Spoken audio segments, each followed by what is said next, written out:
Marine Security Forces is a little-known aspect of the Marine Corps, responsible for anti-terrorism actions as well as security of high-value naval installations like those containing nuclear vessels and weapons. Tim Richards sat down with me to discuss his time in this very small corner of the Corps. Tim joined the military with excitement in mind and the added benefit of not getting stuck in a small town. And what he received from his time in was so much more than either of those things. Listen in for a first-hand account of how the military opens doors to a world of opportunities that would not otherwise exist for people who didn't raise their hand to volunteer. So Tim, how did you end up in Marine Security Forces? Because that's kind of a unique aspect of the military, and it takes from a lot of different parts of the Marine Corps. But how did you end up in the Marine Security Forces? Yeah, so I started off going to college, and I went to college with the intent of wrestling, partying, and then somewhere in there was academics. And my college experience didn't last very long. So the intent was to party? Yes. Okay. All right. I would. That could have been cue number one that yeah, y'all weren't ready. I was 17 years old as a freshman in college, and I just wasn't mature about it. I wasn't thinking about it the right way necessarily, and so yeah, I wrestled in college and had a good time, but it didn't last very long. It was all of about a semester, and they kicked me out basically, which rightly so. And I'm sitting at home at my parents' house, and I kind of felt like somewhat the family dog. Like I woke up and ate breakfast, sat around the house looking for jobs, sure, something to do. What's my next step or whatever, and then I'd go to bed, like just like the dog, right? Mm-hmm. Like there's not much more than that what the dog does, but. A buddy of mine at the time, his name was Kyle, he was, instead of going to college, he went in the Marine Corps, and he went into security forces, and he came home off of leave. He was stationed in Naples, Italy, in the security forces company there, and he came home off of leave one time and just happened to stop by my house, and he was talking to me about chasing the rabbit. And chasing the rabbit when you're doing like CQB, kind of the way you go into the room and how you... And CQB being? Close quarters combat, or I think close quarters battle. Battle, yeah, yeah. But basically, how do you go into a room and clear it when you have hostage situations and whatnot? And he was telling me the techniques that he was doing, and I thought, wow, that's phenomenal. I'm going to do it. And at that point, I mean, it was basically a lot of my friends out of wrestling. They either all went in the military or they went to school, and pretty much nobody was home at that point. His military experience, Kyle's military experience, talking about being over in Italy, of all places, just seemed so wild to me. And then chasing the rabbit, going through, and that's his training. I thought, I'm doing it. So I went and took the ASVAB, scored pretty high on the ASVAB and the standardized test or whatever, right, for just to try to see what kinds of jobs you can get. And the Marine Corps recruiter was like, no, you don't want to go in the security forces. You don't want to go in the infantry. Like, you can do all these other things. And he had all these other billets, I'm sure, that he wanted to fill or whatever. But I'm like, nope. The only way I'm doing it is I'm going into security forces. This is what I want to do. I want to be like my buddy Kyle. So you were intent on chasing the rabbit, is really what it was. Absolutely, that's exactly it. Yeah, that's what I wanted to do. That seemed really exciting to me, and I signed up in a delayed entry program thing where basically I would take the summer at home and just prepare for boot camp, and a couple things were going on at the time, and as far as trying to work things out in my personal life. And I went to the recruiter after a week or two of being in the delayed entry program, and I said, look, I want to get out now. I'm going now. What's the fastest plane you can get me on? And he's like, I can get you out in 2 weeks. And that's when I went home and I told my mom, hey, I'm going to the Marine Corps. And So this is the first she'd heard of it. first she's heard of it. Okay. And she's like, yeah, right. Like I had great uncles, World War II, there's different influences here and there, but my parents were not military. I didn't come from a military family necessarily. And they're like, yeah, you're always joking around. That's really funny. I'm like, no, I'm going, and I'm going in 2 weeks. And it became very real for them very fast. And yeah. And this was mid-90s? Yeah, 95. Okay, so we're peacetime, Yeah. but any mother who hears her son say, I'm joining the military, heightened awareness, I'm joining the Marine Corps, even higher awareness, and then you had the added aspect of joining the infantry. Yeah. Yeah. So I'm sure that she was wondering what on earth happened. How did this happen? Yeah. There was a little bit of conflict around in that area. I think, I don't remember exactly when Bosnia kind of kicked off, and I can get to that. But yeah, relatively peacetime for most people, right, when their view of the world. And yeah, I jumped on a plane, and the wake-up call for me was when, at that time, I don't know how they do it now, but I flew out to San Diego, first time ever being on a plane, thinking I was the coolest guy in the world. I'm Really? going to go be a Marine, yeah. Okay. And I get off the plane, and the drill instructor, or one of the guys with the hats, I don't know if he was actually a DI, but he would actually meet you at the gate. And so I remember coming off the plane and walking up to that drill instructor, and it was like, what on earth did I just do? And he collected a couple of us that were coming in at that time, and we all sat down in this part of the terminal, and before the bus came to pick us up to go take us to right around the other side of the airport, there's the MCRD, right? So, But of course, when they're acting as handlers in a public place like that, yeah. they're pretty chill. Yeah. Still intimidating. Is very intimidating, yes. And that was my first wake-up call of, I'm actually doing this. So that was really wild. But yeah, fast forward then going through boot camp, SOI, Security Forces School. A couple months later, I ended up in my buddy's unit. This is the same guy. I ended up in Kyle's unit. Kyle was stationed at Naples, as I mentioned. I was actually stationed as in a Marine Corps detachment off of that company in Suda Bay, Greece. In Crete. In Crete, yeah. Well, that doesn't suck. No, it was any partying that I thought I had to get out of my system. That was the first part of that whole experience. Was definitely yeah, because that's a holiday. It's like the Caribbean for Europe, is what it felt like, right? Like all these people coming down from different parts of Europe to holiday there in Crete, And for people who aren't familiar with it, it's an island to the south of mainland Greece. Mm-hmm. But it's also, I mean, like you said, it's like right in the middle of everything. Italy's not far off. The northern side of Africa is not far off. So wow, you were right there in the heart of it all. Yeah, yeah. And that was such a phenomenal experience. So a lot of my experience in the Marine Corps, it was not big force. It was like a platoon of 30 guys here, 30 guys there. And in Crete, it was 30 guys. Our mission was primarily, we were like a quick reactionary force for different areas of interest, maybe I would say, for the United States in that region. And part of why I got pushed to that, to Greece, at the time, that platoon was deployed to Bosnia.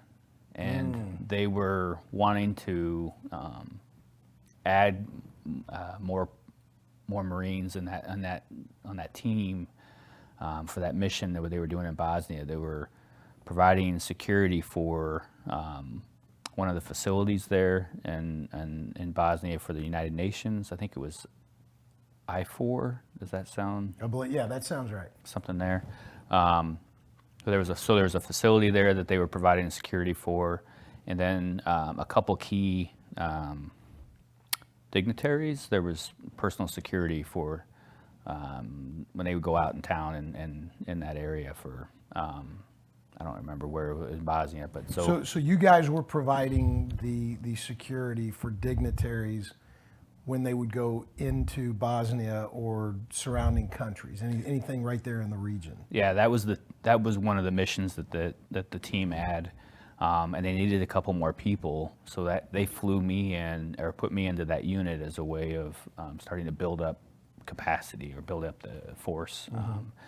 By the time I actually got the orders, landed, and then packed my bags and was getting ready to head to Bosnia, like within a day of me going, I was on the tarmac. They canceled the orders and they had some other unit come in and then replace my team, in essence. So they all came back at that point. But that was all within a week of me getting to my first unit in the Marine Corps was, hey, you're going to go to Bosnia. You're going to the war, the only war that's there or whatever, right, at the time in the world. The only conflict. And I remember finishing up security forces school. There was maybe, I don't know, 40 or 50 of us in the class, the graduating class. And they, most all of the class, in security forces, you can go to Camp David. That's the Marines that are at that compound or whatever, protecting the interests there.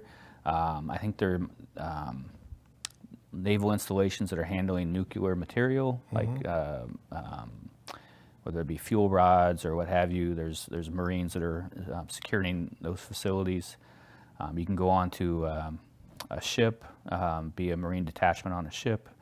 But most everybody in my graduating class was going to like a nuclear material type facility, or Camp David. There might have been a Camp David or so, a few of them there, but there was 3 of us that they pulled out, me and my buddy that's in Africa now, I mentioned, and this other guy, and they put us in front of the graduating class on a podium and they said, you 3 are going to war. And to me, I was just thinking, like, now even got more, like, drill instructor from like 9 months ago at this point, you know, like, okay, now it's real, but no, now I'm going to war, right? And I get all the way to Greece and find out that they pulled the orders and they changed it all around.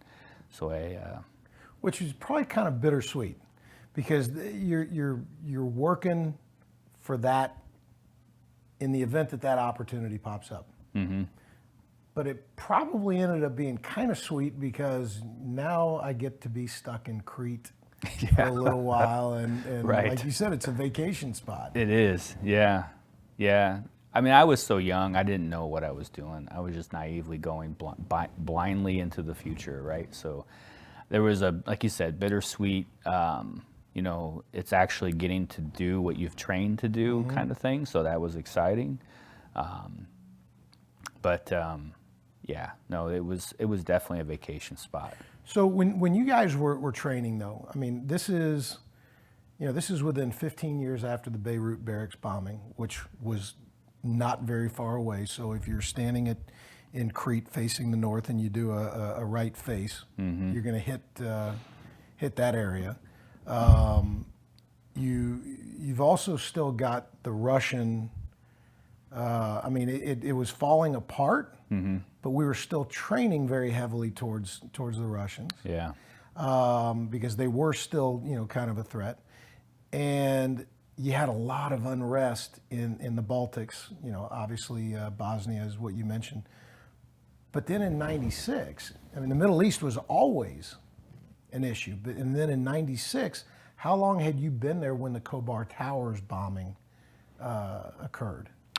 Yeah, so all of those different threat actors, I guess, in that space that you mentioned. The other thing that it wasn't as public maybe at the time, I don't know, but the terrorism was always a thing, right? And the Khobar Towers with bin Laden, I think it was attributed to bin Laden.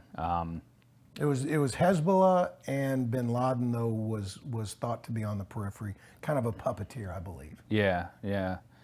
So, we had a couple different things with terrorism, even when we were in Crete. There was, at one point, there was an attempt to try to kidnap somebody in our unit when they were traveling, and there was conflict. So you knew your threat landscape was high or whatever, right? But nothing like when they finally did the Khobar Towers piece. So that was about 6 months into my time there in Crete. So who did they try and kidnap? What happened there?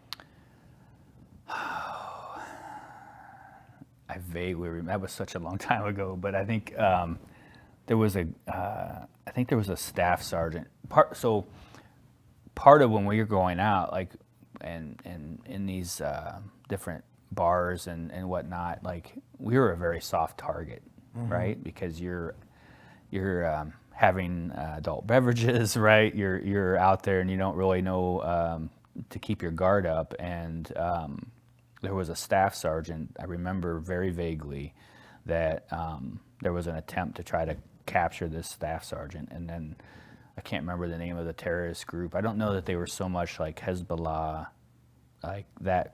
It was more of something associated with Greece. Interesting. Greece or Turkey, I can't remember, but there's like a. Were they Islamic though? Do you recall that, or was it more of like local mafia? Yeah, something. For whatever reason, what's coming in my head right here and is something to do with the month of November. There was a group, something November or something, that was put in an attempt on trying to capture this staff sergeant that we had. I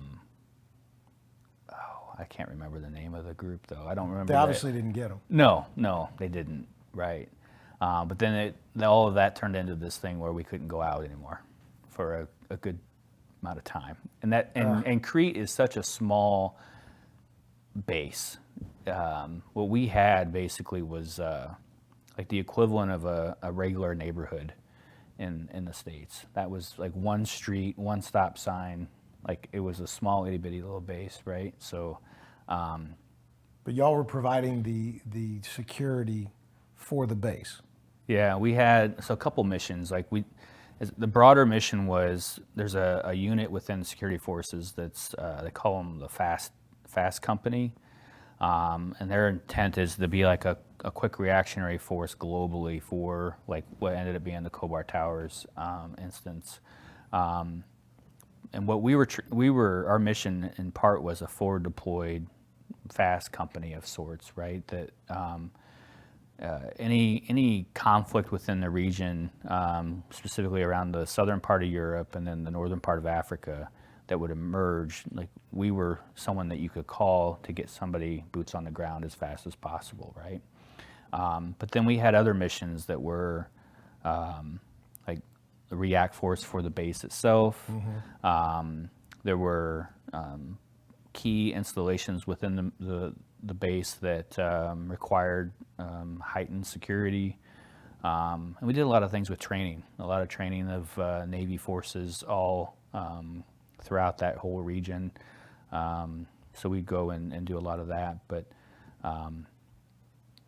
yeah, our primary mission, though, from what I recall, was that forward deployed kind of presence, Right. For whatever the hot spots of the area that we needed to jump into.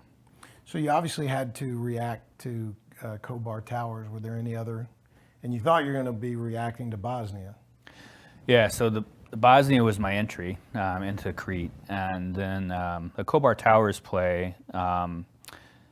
They actually deployed the FAST team or FAST company to Bahrain, which is about a 30-minute drive from where Khobar Towers is or was to the Navy installation there in Bahrain. And so the Marine Corps deployed the FAST company initially to heighten the security posture there of Bahrain, and then About 6 months after the towers fell, they started building out an actual company of Marines there to be more there permanently instead of fast teams are usually you come in for a couple months and then you're out, you know. So instead of transitioning out of the security forces billet and going into the infantry, I was extended another year and went into Bahrain, and I replaced basically the fast company that was there, me and another 100 people or whatever. But So you went from Crete to Bahrain, which you probably couldn't get more completely opposite in a lot of ways. Yeah. I mean, Crete's just a paradise. Yeah. Bahrain is not. Bahrain is a paradise for the Middle East. Well, people would say it's the Vegas of the Middle East sometimes, right? Because there is a Western influence True. there in Bahrain, right? But definitely not Crete. But what was the climate like there? Were you able to go out and enjoy yourself? Western cocktails and things of that nature. What was life like in Bahrain? Yeah, initially we were very locked down. The threat was high. I remember various agencies. We'd have meetings with them on a weekly basis, and they would report on what they're seeing within the community. We would see the bad guys with the binoculars and the cameras taking pictures of our positions, and it was very much a high kind of threat area. Combine that with the locals, the Bahraini, the nationals. There's a lot of maybe turmoil around their government, and kind of there was some hostility there with their government. So they wanted to. They were kind of terrorists, a local terrorist, maybe in a sense within themselves, but it was definitely not kind of a climate where you're going to go out in town and kind of loosen up. Actually, it just reminded me of something that happened at that time, but eventually the threat seemed to loosen, and then we could loosen our posture. So me being there for a year, maybe the first 6 months, kind of finishing out, our first 6 months of 97 was a little bit more of a stronger posture than maybe the last 6 months. So what did I remind you? There, as I mentioned that there was, bad guys, binoculars, and taking pictures of our installations and stuff, and we had a rotation where we were on 3 days straight, and my roommate, he didn't sleep for 3 days straight, and then you'd have 1 day off. So 3 days on, 1 day off, 3 days on, 1 day off, and then eventually we got an opportunity to go out in town. 3 days straight, no sleep? My roommate was crazy. Okay. Johnny A was his way we called him, but obviously that wasn't the intent, was for him to be up 3 days straight. No, and he was a unique egg. But you would sleep. You would basically have 8-hour shifts. You would have an 8-hour where you'd be out, kind of in that on your posts. Then you'd have an 8-hour shift where you would sleep, but you'd be your quick reactionary force. And then you'd have 8 hours where you would be a backup force to a quick reactionary force, and you had to be able to respond within an hour or whatever, right? So, and you'd be in that kind of cycle, 8, 8, 8 for 3 days straight, and then you'd have 24 hours off. But when we finally got an opportunity to go out in town, there was one individual that found a relationship with this very pretty local girl, and she was extremely pretty for how ugly this dude was.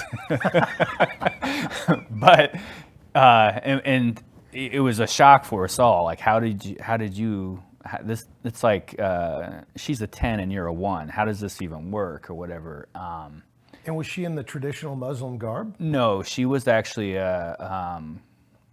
I don't even know where she was from, but she was more westernized, Okay, right? okay. But it turned out our weekly cadence with our alphabets agencies, it turned out that she was actually a spy. Like she was tied to bin Laden somehow, and she was doing like investigations, or she was figuring out how we're set up and what our plans are and stuff. So he was feeding her all this information. or Oh whatever. my. Yeah. And so, and none of us even thought like that would even be a reality, right? But we were all realized she was a 10 and this guy's a 1. How is this, well, that's how she was. Yeah, she went after Yeah. Yeah. the one who was the most easily seduced because of that. And gonna give up all kinds of information because of like, it's probably his first girlfriend for, whatever, right? So. And how did all of this come to light? They, the CIA? I don't remember if it was CIA. It was just at the time the people that could have beards when we couldn't, Okay. So it was like and they lived all around. I don't know if it's 20 plus years ago. I can't imagine it being anything that's like loose lips sink ships kind of thing or whatever, right? But they lived and acted like civilians all within Right. and around the community, right? And then they would come and report on kind of what's going on within all these different terrorists or whatever that was in and around the area. But I don't know what agency they were with. I just know that they were not military. Well, how did you guys find out though that he had been compromised? Yeah, they told us. They were more mature than us, I guess, and knew that like that doesn't add up. And they started digging into it, and then of course they found that she was part of that, and so then they shared that with us, and then we had to take the corrective action, I guess, or whatever, right? But Well, that begs the question: what was the corrective action? he was prohibited from going out for a long while. Yeah, I can't. So it I really don't was really something remember. right out of a movie that Yeah. he was seduced, and then she became compromised once they were able to figure out Yeah. how different it was. Yeah. Yeah. Yeah. And that it seems wild to think like, what was it that you really needed to dig into? Like, it wasn't that we were super top secret. Like, it was pretty much like we're just there to be a physical presence and make the bad guy think twice about potentially Y'all trying were to. a deterrent. Yeah, yeah. So I don't know. Did you ever figure out who she was working with? It somehow everything tied back at that time. It seemed like to bin Laden. Like it was all like it was his funding. It was, and this is again in the early '90s or mid '90s, right? So Okay. I don't know how much he was a household name at that point, but he was definitely something that we were very keened into at that point. Yeah, and I know that he was tied into quite a few things there, and so that makes a lot of sense. But so, in addition to the forward deployed anti-terrorism aspect of things, I mean, terrorism was there. I mean, again, the Beirut barracks bombing in '83, we knew exactly what it was, and but how much did you think you were going to be involved in going after any of these guys? I mean, or were you pretty naive to exactly what was building up? Yeah, I was pretty naive to it. I mean, I didn't have the context around the Beirut bombing as much growing up or whatever. I was pretty young. To me, it was like what turned into like 9/11 and like now the global war on terror. That was, to me, the beginning of a lot of that for how the military. Because you mentioned, we were very focused on big army, kind of like Russia, China, whatever, like these big conflicts. Terrorism wasn't as mainstream as what it became, and Yeah, I mean, I was going through OCS in '95, and I still remember looking at flashcards of T-72s and Yeah, BMTs or exactly. BMPs. I mean, it was still the number one threat to us. But yet, you were actually forward deployed in an anti-terrorist unit, which turned out to be obviously the biggest threat. At the time, yeah, it seemed like it was definitely one of the key games in town. I know Right. that because, I mean, we had imminent danger pay, combat pay, and all these different pay incentives classifying it. But then what we had is that I mentioned the 3 days on, 1 day off, 3 days on, 1 day. Well, that 1 day off, inevitably, there would be some type of 4-star, 3-star, or whatever, somebody that wanted to come through the area to see how the Marines are doing. But it was like we would get, like See, that's our 1 day off. that's funny. You're cued into that, but Yeah. y'all weren't. You couldn't cue yourself into the 10 dating the 1. Yeah, right.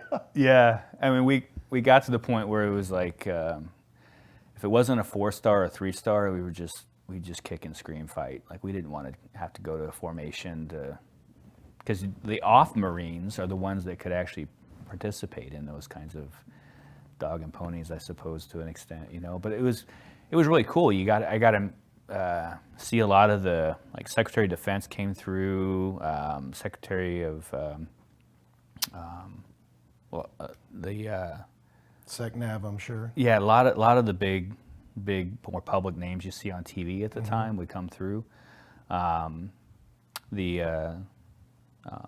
the Admiral of the Fifth Fleet is there as well, and we had I was just talking to my buddy that sometimes I don't know how much of the things were more official versus kind of like under the table, but Right. like we had a post at his family's house. So we were providing personal security, personal security for his family, and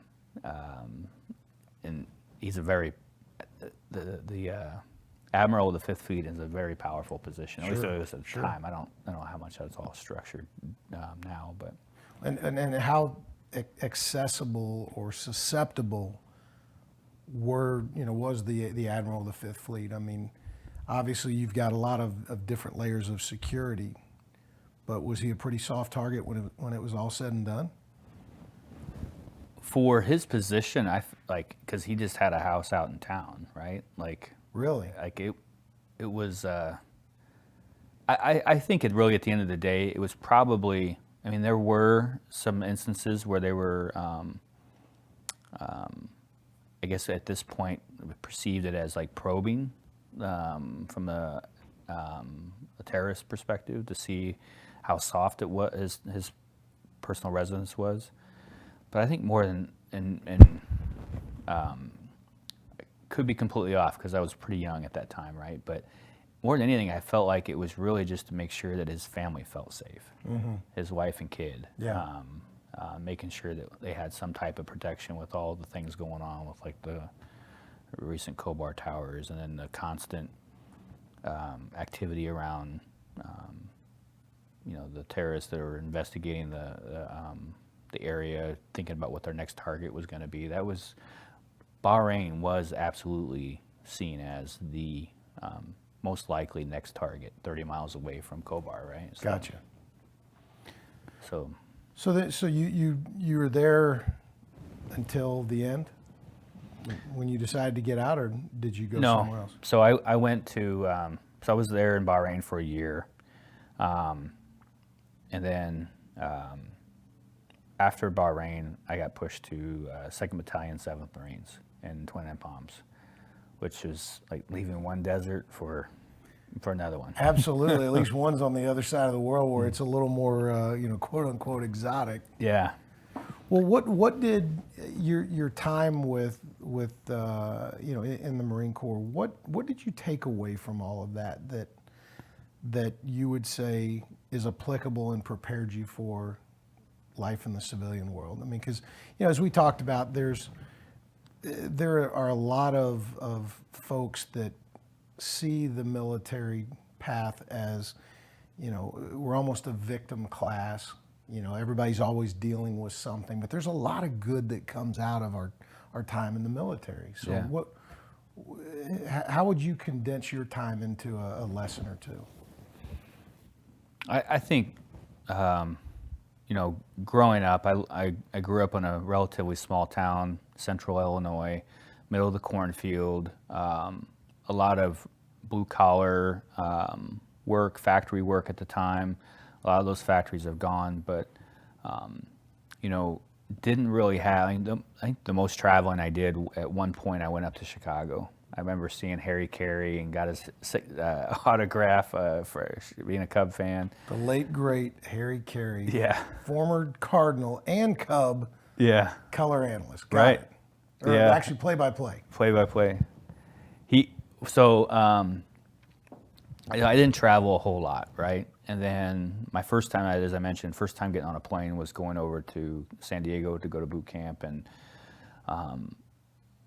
most all of my time, because once I got to 2nd Battalion, 7th Marines, I was there for a couple months, and then we deployed out to Okinawa. Mm-hmm. So I spent, out of a 4-year stint, I spent at least 3 of them overseas and seeing the world and how big the world can feel and how much opportunity there is within the world. And it's really just for you to go and grab it, right? And so I think about my experience coming out of the cornfield, in essence. I never would have had an appreciation for the opportunities that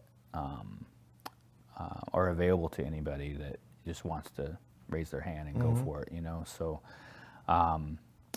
it definitely opened my eyes to that, and going from where I was in central Illinois and what I see a lot of my friends that have stayed there and throughout their lives, they haven't had opportunities to go and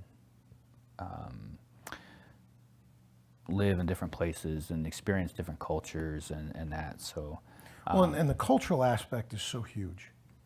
I mean, it's, DEI has been thrown around as, a lot of buzzword and a lot of checking boxes and things of that. But when you travel the world and you see the different cultures and you see what different experiences bring to the table, I mean, that to me is the true meaning of diversity. That is the true meaning of inclusion. I mean, because you mentioned culture several times. I mean, how much wiser are you to all of that as a result of your time in the Marine Corps? Yeah, when I was in Crete, people from all around Europe, and I would do a lot of traveling to different parts of Europe, and spent some time in Israel, did some training there in Israel. Oh, did you really? When actually not too far from the conflict now. Who were you training with there? I can't remember the name of the mission or the. There was a MEU a MEU that came through, and they did an operation with some different countries, and it was in a military installation in the southern part of Israel. I want to say Beersheba was the name of the military installation, and then and actually, oddly enough, I just went out last weekend with a buddy of mine that he was in the Israeli military at that time at that base, and he always gives me a hard time because I don't pronounce it correctly.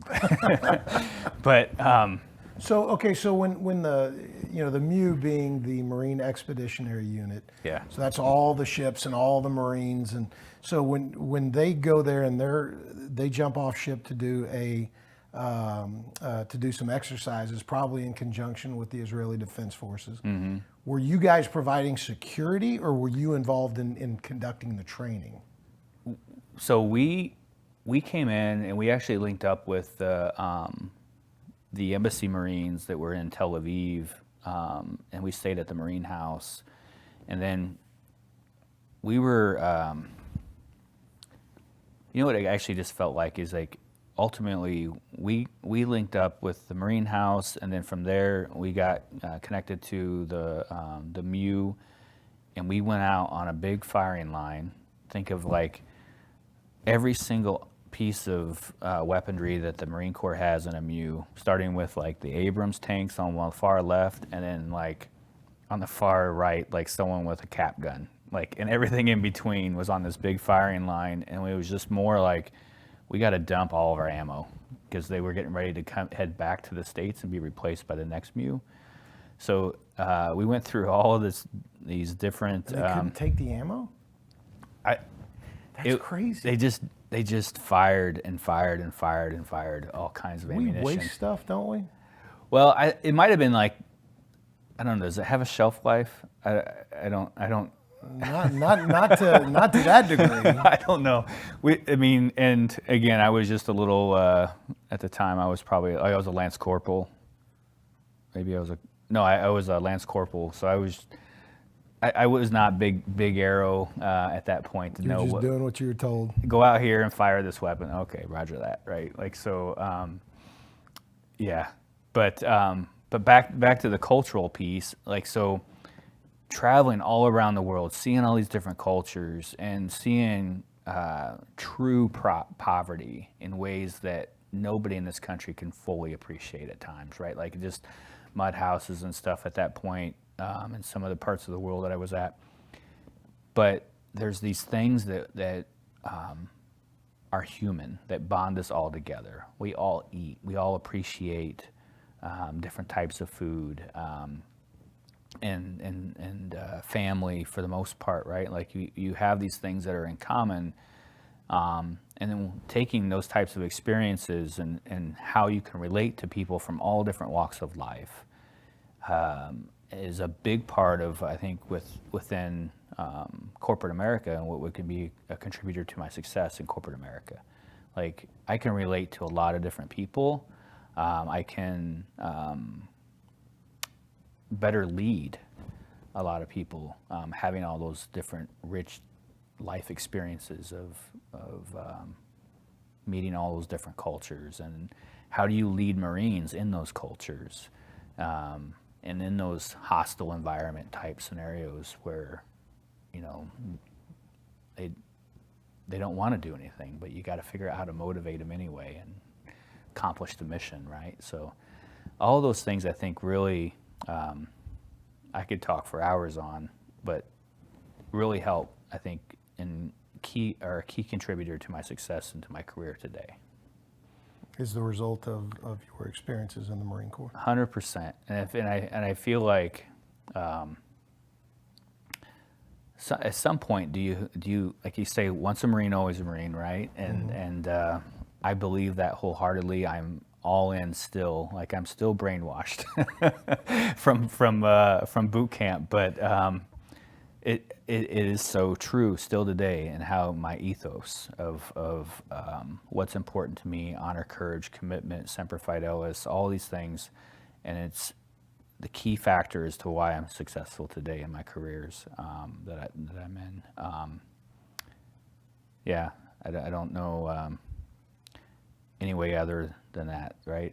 It's definitely kind of got you focused when you were kicked out of college and joined the Marine Corps. Yeah, it was only a short ride, but it obviously served as a tremendous base for you. Yeah. So, well, carry the load is all about restoring the. I shouldn't say all about, but one of our main purposes. And the reason we were founded, it was about Memorial Day. And so when Memorial Day rolls around for you each year, how does your view on Memorial Day, how has it changed? How has it evolved through the years? Because if you're like a lot of Americans, when you're 17, you don't even really understand what it is. Mm-hmm. Now it takes on a whole different meaning. So, how do you classify Memorial Day as important in the annals of American importance? Yeah, I mean, I think that some gave like all gave some gave all, right? Yes. Like, and I